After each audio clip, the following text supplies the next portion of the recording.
La nous le parole est faisons à de notre Monsieur côté Charles de la et nous Verpillière. restons. Merci. La parole est à Monsieur Charles de la Verpillière. Allez-y. Merci, Monsieur le Président. Ma question s'adresse à Monsieur Georges Tron, secrétaire d'État à la fonction publique. Monsieur le Ministre, on a longtemps reproché aux primes des fonctionnaires de ne pas tenir compte du niveau réel de responsabilité des agents, de la difficulté plus ou moins grande des fonctions exercées et aussi des résultats obtenus individuellement ou collectivement. Pour y remédier, ce gouvernement a créé la prime de fonction et de résultats qui a vocation à s'appliquer progressivement à l'ensemble des corps de la filière administrative. Elle comprend, comme son nom l'indique, une part liée aux fonctions exercées et une part liée aux résultats individuels du fonctionnaire. Mais la rémunération au mérite doit aussi récompenser la performance collective des agents d'un même service. C'est ce que préconise un rapport sur le développement de l'intéressement collectif dans la fonction publique que notre collègue Michel Diefenbacher a remis en mai 2009.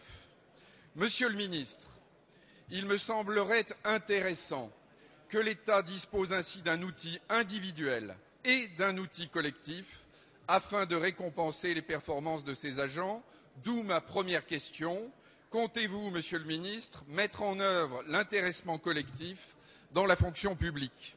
Plus largement, à l'heure où l'opposition prétend que le pouvoir d'achat des agents publics est en baisse, pouvez-vous, Monsieur le Ministre, nous dire à la représentation nationale et au pays quels sont les résultats concrets de la politique salariale menée en faveur des fonctionnaires? Je vous remercie. La parole est à Monsieur le secrétaire d'État chargé de la fonction publique. Merci, Monsieur le Président. Monsieur le député Charles de la Verpillière, par les deux questions que vous posez, vous me donnez l'occasion d'essayer de rendre lisible ce qui peut paraître complexe et qui ne l'est pas. Première question, est-ce que oui, la rémunération des fonctionnaires dépend de plusieurs sources différentes? La réponse est oui, bien entendu. Il n'y a pas que le point d'indice, il y a également l'intéressement collectif, je vais y revenir, les primes individuelles, il y a évidemment ce que l'on appelle le GVT, c'est-à-dire l'ancienneté, et puis il y a le retour catégoriel, c'est-à-dire en gros les mesures que le gouvernement décide de prendre pour financer telle ou telle politique et donc les agents qui la mettent en œuvre. Donc il y a plusieurs vecteurs différents de la rémunération dans la fonction publique et ça me permet de répondre à votre seconde question directement en vous disant, monsieur le député, que depuis 2000, quelles que soient les années, quelle que soit l'augmentation du point d'indice, il n'y a pas eu une seule année où la rémunération, le pouvoir d'achat de la fonction publique n'est pas augmenté. Alors vous m'interrogez directement, c'était le premier aspect de votre question, sur l'intéressement collectif. Question, est-ce que c'est une idée neuve? Non, pas vraiment. Dans le statut de 1946, elle était déjà inscrite. Question, est-ce que c'est nous qui préconisons sa mise en œuvre? Oui, nous le faisons aujourd'hui, sur la base du rapport qui a été remis par Michel Diefenbacher, qui est un excellent rapport et qui nous dit exactement de quelle façon procéder, ce que nous allons faire. C'est une bonne mesure pour 4 raisons.